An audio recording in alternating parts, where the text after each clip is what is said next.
বিসমিল্লাহির রহমানির রহিম।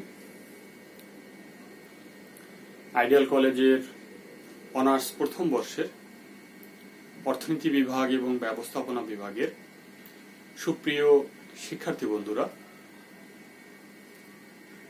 যে যেখানেই আছো আশা করি ভালো আছো। তোমাদের দোয়ায় আল্লাহর অশেষ রহমতে আমিও ভালো আছি। বন্ধুরা, আজকে তোমাদের ব্যষ্টিক অর্থনীতি থেকে অর্থাৎ ব্যষ্টিক অর্থনীতির ষষ্ঠ অধ্যায়ের চতুর্থ লেকচার শুরু করব। এই লেকচারের আজকের আলোচ্য বিষয় স্বল্পকাল এবং দীর্ঘকাল বলতে কি বুঝো? দীর্ঘকালীন গড় ব্যয় রেখাকে এনভেলপ রেখা বলা হয় কেন? বন্ধুরা, এই স্বল্পকাল এবং দীর্ঘকাল মোস্ট ইম্পর্টেন্ট একটা বিষয়, যে স্বল্পকাল কি দীর্ঘকাল কি। এই স্বল্পকাল এবং দীর্ঘকালের সংজ্ঞা জানলে আমরা এর মধ্যে পার্থক্য তৈরি করতে পারবো। আর দ্বিতীয় যে কোশ্চেনটি আছে, দীর্ঘকালীন গড় ব্যয় রেখাকে এনভেলপ রেখা বলা হয় কেন? এটা মোস্ট ইম্পর্টেন্ট একটা কোশ্চেন অর্থনীতি বিভাগ এবং ব্যবস্থাপনা বিভাগের ছাত্রছাত্রীর জন্য। এই কোশ্চেনটা একাধিকবার বোর্ডে এসেছিল এবং এই কোশ্চেনটা শিখলে আমরা এখান থেকে আরো 2-3টা কোশ্চেন শেখা আমার কি হবে, খুব ইজি হয়ে যাবে। যে এই কোশ্চেন থেকে আমরা শিখতে পারবো যে স্বল্পকালীন গড় ব্যয় রেখা ইউ আকৃতির হয় কেন, দীর্ঘকালীন গড় ব্যয় রেখা ইউ আকৃতির হয় কেন, স্বল্পকালীন গড় ব্যয় রেখা থেকে দীর্ঘকালীন গড় ব্যয় রেখা কিভাবে অঙ্কন করা যায়। এই একটা কোশ্চেন শিখলে আমরা মোটামুটি ওই বাকি কোশ্চেন গুলো আমাদের জন্য কি হয়ে যাবে, ইজি হয়ে যাবে। তো বন্ধুরা, আমরা আলোচ্য বিষয়ে চলে যাই।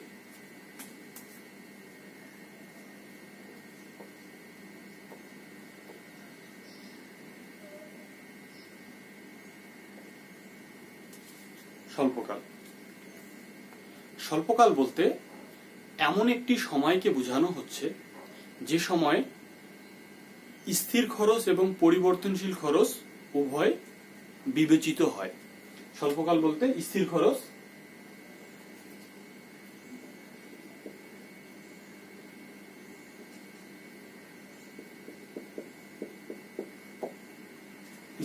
এবং পরিবর্তনশীল খরচ কি থাকতেছে, অন্তর্ভুক্ত থাকতেছে।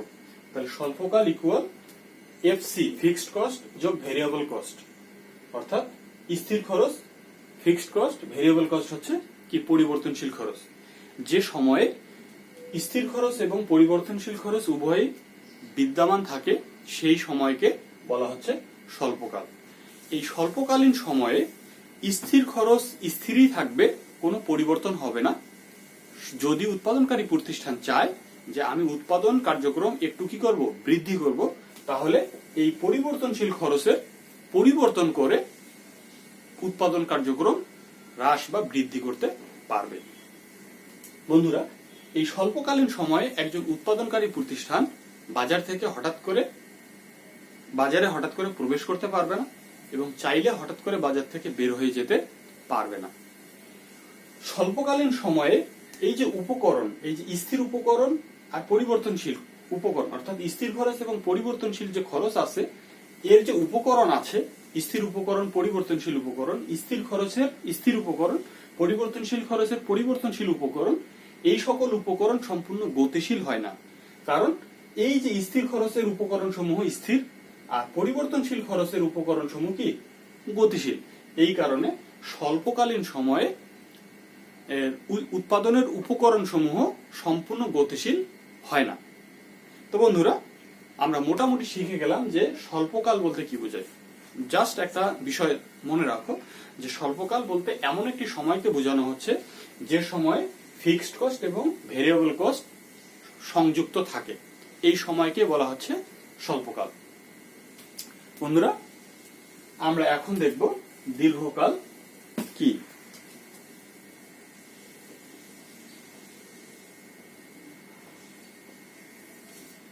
দীর্ঘকাল বলতে এমন একটি সময়কে বোঝানো হচ্ছে যে সময় আমরা সাধারণতই মনে করে নেব যে দীর্ঘকাল বলতে অনেক লং একটা সময়কে বোঝানো হচ্ছে। লং সময় বলতে অনেক দীর্ঘ একটা সময়। এই দীর্ঘকাল বলতে এমন একটি সময়কে বোঝানো হচ্ছে যে সময় শুধুমাত্র ফিক্সড কস্ট থাকবে না, যে সময় শুধুমাত্র ভেরিয়েবল কস্ট বিবেচিত হবে। তাহলে দীর্ঘকাল বলতে এমন একটি সময়কে বোঝানো হচ্ছে যে সময় শুধুমাত্র পরিবর্তনশীল খরচ অন্তর্ভুক্ত থাকবে, সেই সময়কে বলা হবে কি দীর্ঘকাল, অর্থাৎ ভেরিয়েবল কস্ট, অর্থাৎ পরিবর্তনশীল খরচ।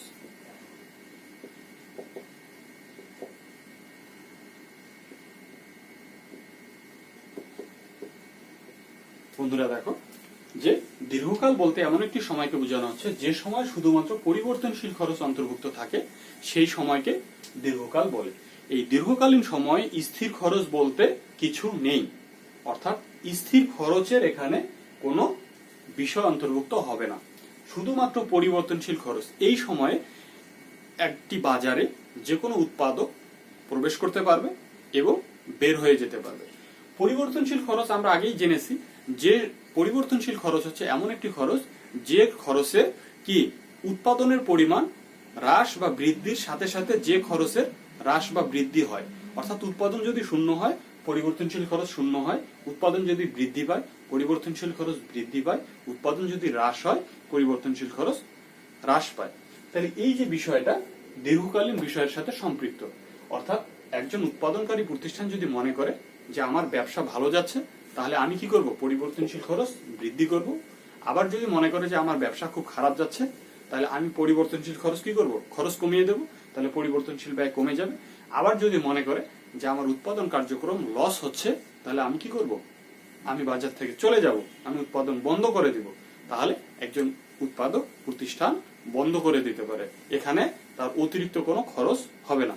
আমি ইচ্ছা করি আজকেই উৎপাদন বন্ধ করে দেবো, আজকেই প্রতিষ্ঠান থেকে চলে যাব, আমার স্থির খরচ বলতে কিছু থাকবে না, আজকেই আমি চলে যেতে পারবো। তো বন্ধুরা আমরা মোটামুটি শিখে গেলাম যে স্বল্পকাল এবং দীর্ঘকাল বলতে কি বোঝায়। তো এখানে আমরা যদি আরেকটা বিষয় দেখি যে এখানে যদি পার্থক্যের কথা বলেন যে স্বল্পকাল এবং দীর্ঘকালের মধ্যে পার্থক্য কি। স্বল্পকালের পার্থক্য আচ্ছা আমরা কি দেব, প্রথমে সংজ্ঞাগত পার্থক্য দেব, 2 নম্বর দেব কি গতিশীলতা। গতিশীলতা যে স্বল্পকালীন সময়ে উৎপাদনের উপকরণ সমূহ সম্পূর্ণ গতিশীল নয়, কিন্তু দীর্ঘকালে উৎপাদনের উপকরণ সমূহ সম্পূর্ণ গতিশীল। তারপরে বাজারে প্রবেশ ও প্রস্থান। বাজারে প্রবেশ ও প্রস্থান স্বল্পকালীন সময় একজন উৎপাদনকারী প্রতিষ্ঠান ইচ্ছা করলে বাজারে ঢুকতে পারবে না এবং ইচ্ছা করলে বাজার থেকে বের হয়ে যেতে পারবে না, কিন্তু দীর্ঘকালীন সময়ে একজন উৎপাদনকারী প্রতিষ্ঠান চাইলে বাজারে প্রবেশ করতে পারবে এবং চাইলে বাজার থেকে বের হয়ে যেতে পারবে। তারপরে আরেকটা পার্থক্য দেওয়া যায় যে স্বল্পকালীন সময় স্থির খরচ এবং পরিবর্তনশীল খরচ।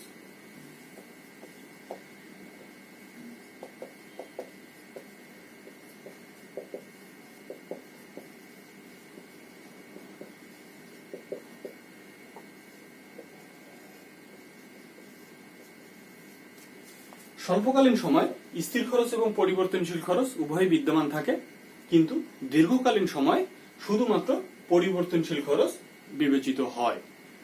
সুতরাং আমরা বলতে পারি যে এই যে 4টা পার্থক্যর বিষয় আছে, এই 4টা পার্থক্য দিয়ে আমরা স্বল্পকালীন এবং দীর্ঘকালীন যে বিষয়টি আছে এই বিষয়টির পার্থক্য আমরা এইভাবে কি করতে পারি, দিয়ে দিতে পারি। বন্ধুরা এখন আমরা দেখব এই মোস্ট ইম্পর্টেন্ট কোশ্চেনটা, দীর্ঘকালীন গড় ব্যয় রেখাকে এনভেলপ রেখা বলা হয় কেন। আমরা কি বলতেছি, দীর্ঘকালীন শুধুমাত্র পরিবর্তনশীল খরচ এখানে অন্তর্ভুক্ত হবে, স্থির খরচ এখানে অন্তর্ভুক্ত হবে না। তাহলে এনভেলপ বলতে কি বুঝায় এটা আগে আমরা বুঝি। এনভেলপ বলতে তোমরা দেখোনি যে ছোটবেলায় হয়তোবা দেখেছো, যখন তোমাদের বয়স 5-7 বছর, বা এখনো দেখো যে চিঠিপত্র যে বিভিন্ন চাকরির অ্যাপ্লিকেশন করার সময় খামে করে ভরে কি দিতে হয়, চিঠি বিলি করতে হয় পোস্ট অফিসে। এই যে একটা খামে একাধিক চিঠি হতে পারে, আমি 5টা চিঠি একটা খামের ভিতর ভরায় কি করব, পোস্ট করে দেব আমার কোনো বন্ধুর কাছে অথবা কোনো আত্মীয় স্বজনের কাছে। তো এনভেলপ বলতে বোঝাচ্ছে খাম, অর্থাৎ একাধিক চিঠি একটা খামের মধ্যে ভরিয়ে আমি কি করতে পারি, বিলি করতে পারি, বা একটা চিঠি একটা খামের মধ্যে দিয়ে বিলি করতে পারি। তো এনভেলপ বলতে মূলত বোঝাচ্ছে একটা খাম, এই খামের মধ্যে এখানে বোঝাচ্ছে যে একাধিক রেখা অন্তর্ভুক্ত আছে। এই এনভেলপ রেখা বোঝাচ্ছে এমন একটি রেখা যে রেখা একাধিক রেখাকে কি করেছে, মোড়কের মতো আচ্ছাদিত করে রেখেছে। অর্থাৎ একজন মা যেমন শিশুকে কোলে নিয়ে থাকে, আচ্ছাদিত করে রাখে, ছায়ার মতো থাকে, সেই রকম হচ্ছে যে এনভেলপ হচ্ছে দীর্ঘকালীন সময়ের এমন একটি রেখা যা স্বল্পকালীন সময়ের একাধিক রেখাকে মায়ের মতো কি সন্তানরা যেমন আগলে রাখে, মানে সন্তানদেরকে যেমন মা আগলে রাখে, সেরকমই একটা বিষয় এখানে দেখা হচ্ছে। অর্থাৎ দীর্ঘকালীন গড় ব্যয় রেখা হচ্ছে মা, আর স্বল্পকালীন গড় ব্যয় রেখাগুলো হচ্ছে কি সন্তান। এই স্বল্পকালীন একাধিক স্বল্পকালীন গড় ব্যয় রেখাকে যখন দীর্ঘকালীন গড় ব্যয় রেখা মায়ের মতো আচ্ছাদিত করে রাখে, অর্থাৎ মোড়কের মতো আচ্ছাদিত করে রাখে এভাবে, তাহলে এই রেখাটাকে বলা হচ্ছে কি এনভেলপ রেখা। তাহলে নিশ্চয়ই বুঝতে পেরেছো যে এক বা একাধিক স্বল্পকালীন গড় ব্যয় রেখাকে যখন একটি দীর্ঘকালীন গড় ব্যয় রেখা কি করে মায়ের মতো বা মোড়কের মতো আচ্ছাদিত করে রাখে, এই রেখাকেই বলা হচ্ছে দীর্ঘকালীন এনভেলপ রেখা। এই রেখাকেই বলা হচ্ছে কি এনভেলপ রেখা। বন্ধুরা, আমরা এখন একটা চিত্র দেখব, এই চিত্রের মাধ্যমে আমরা বিষয়টির সমাধান করব। তাহলে এনভেলপ কি? এনভেলপ বলতে একটা খাম বোঝাচ্ছে বা মোড়ককে বোঝাচ্ছে, আর মোড়কের কাজই হচ্ছে একাধিক চিঠিকে খামের মধ্যে ভরিয়ে রাখা। তাহলে আমরা সেভাবেই চলে যাব যে এনভেলপ বলতে এমন একটি রেখাকে বোঝাচ্ছে যা একাধিক উপকরণকে একটি উপকরণ দ্বারা কি করতেছে, আচ্ছাদিত করে রাখতেছে। বন্ধুরা, আমরা এখানে চলে যাই।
বন্ধুরা দেখো, এখানে একটা চিত্র অঙ্কন করা হয়েছে।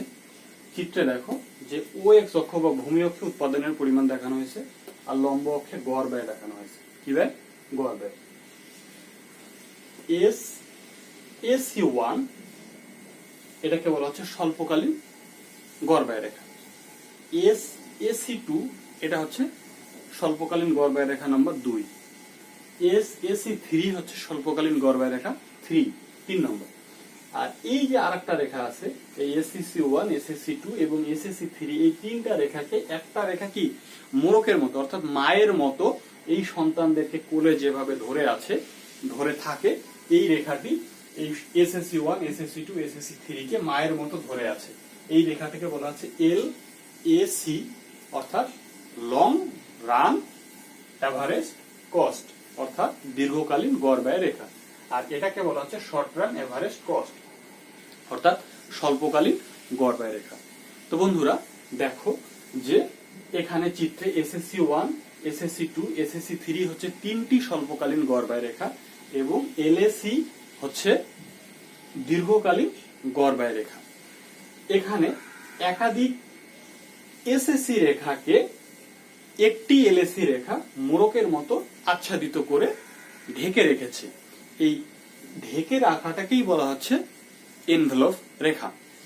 এখানে দেখো যে প্রথমত এসএসসি 1 রেখাকে এলএসি 1 পি বিন্দুতে অর্থাৎ এসএসসি 1 এর ক্রমহ্রাসমান অংশে, ক্রমহ্রাসমান বলতে কি আস্তে আস্তে যেটা কমে যায়, সর্বনিম্ন বিন্দু কিন্তু না, সর্বনিম্ন বিন্দু কিন্তু হচ্ছে এইটা, এখানে সর্বনিম্ন বিন্দু হচ্ছে এইটা, এখানে সর্বনিম্ন বিন্দু হচ্ছে এইটা, অর্থাৎ এসএসসি 1 এর সর্বনিম্ন বিন্দু এটা, কিন্তু এটা না, এই বিন্দুটাকে বলা হচ্ছে ক্রমহ্রাসমান।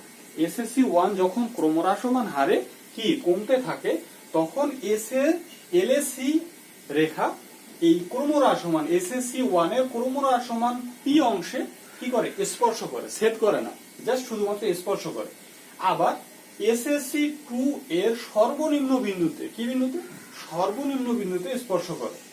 আবার এই সর্বনিম্ন বিন্দুর পরে এই এসএসসি রেখা, এসএসসি 2 রেখার যেখানে সর্বনিম্ন হয়েছে এই এলএসি রেখাও কি হয়েছে এই কিউ বিন্দুতে সর্বনিম্ন হয়েছে। এই সর্বনিম্ন বিন্দুর পরে দেখা যাচ্ছে যে এলএসি রেখা যখন ঊর্ধ্বগামী হচ্ছে, এসএসসি 3 রেখা এই এটা ক্রমহ্রাসমান, এখানে কি সর্বনিম্ন বিন্দু, আর এই আর হচ্ছে ক্রমবর্ধমান, অর্থাৎ এই যে আস্তে আস্তে ক্রমহ্রাসমান হয়েছে এসএসসি 3 রেখা, তারপরে সর্বনিম্ন হয়েছে, তারপরে আবার কি হয়েছে ক্রমবর্ধমান হারে বৃদ্ধি পাচ্ছে, অর্থাৎ এলএসি রেখা এসএসসি 3 এর ক্রমবর্ধমান অংশ আর কে স্পর্শ করে উপরের দিকে উঠে গেছে। অর্থাৎ এলএসি রেখা কি করেছে, এসএসসি রেখা প্রথম এসএসসি রেখা 1 এর ক্রমহ্রাসমান অংশে স্পর্শ করেছে, এসএসসি 2 এর সর্বনিম্ন বিন্দুতে স্পর্শ করেছে এবং এসএসসি 3 এর ক্রমবর্ধমান অংশে স্পর্শ করে উপরের দিকে উঠে গেছে। অর্থাৎ এসএসসি 1, এসএসসি 2, এসএসসি 3 এই তিনটা রেখাকেই এলএসি রেখা কি করেছে মায়ের মতো আচ্ছাদিত করে রেখেছে। এই রেখাকেই বলা হচ্ছে এনভেলপ রেখা। বন্ধুরা নিশ্চয়ই বুঝতে পেরেছো চিত্রের বর্ণনাটাই এখানে মূল বিষয়, যে ভূমি অক্ষে উৎপাদনের পরিমাণ, লম্ব অক্ষে গড় ব্যয় দেখানো হয়েছে। এসএসসি 1, এসএসসি 2, এসএসসি 3 হচ্ছে তিনটি স্বল্পকালীন আলাদা আলাদা গড় ব্যয় রেখা এবং এলএসি হচ্ছে দীর্ঘকালীন গড় ব্যয় রেখা।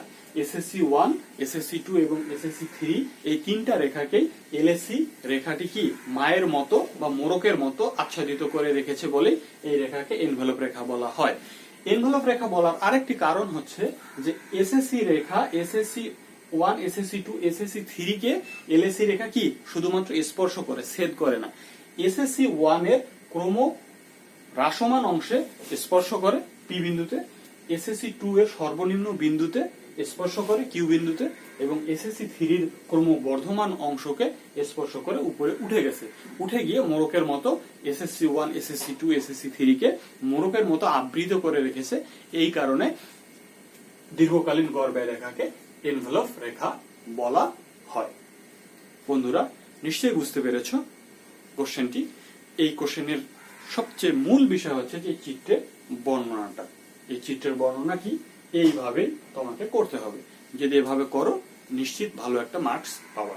তো বন্ধুরা আজকে এ পর্যন্তই, নেক্সট ক্লাসে আবারও দেখা হবে, সে পর্যন্ত ভালো থাকো, আল্লাহ হাফেজ।